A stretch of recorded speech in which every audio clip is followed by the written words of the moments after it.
My predictions for climate change litigation. Well, we are currently observing the geographic expansion of climate change cases, and I definitely think that climate change litigation is likely to continue to gather momentum in the near future, especially in the light of the Paris Agreement and of the state's failure to comply with their obligations and to adopt more ambitious targets. Courts are also becoming more receptive to human rights arguments in the context of climate change litigation, something that can make these kind of cases more common. In fact, despite the coronavirus pandemic, this year a significant number of new cases were brought in front of domestic courts in countries such as France, Canada, Spain, and Mexico. My favorite case. Well, it is difficult to choose one. I am very enthusiastic about the cases brought by young people, for instance.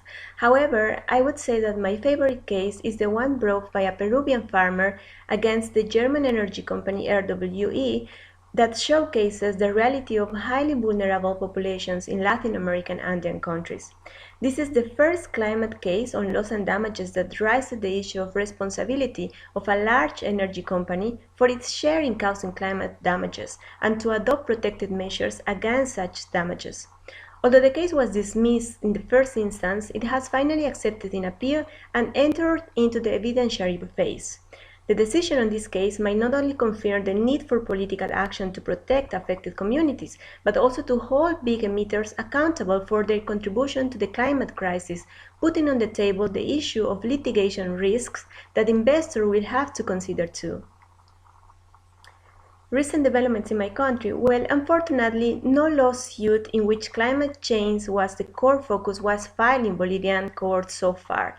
Yet, there are promising opportunities to bring climate change claims, especially those raising human rights issues, including the constitutional right to a healthy environment.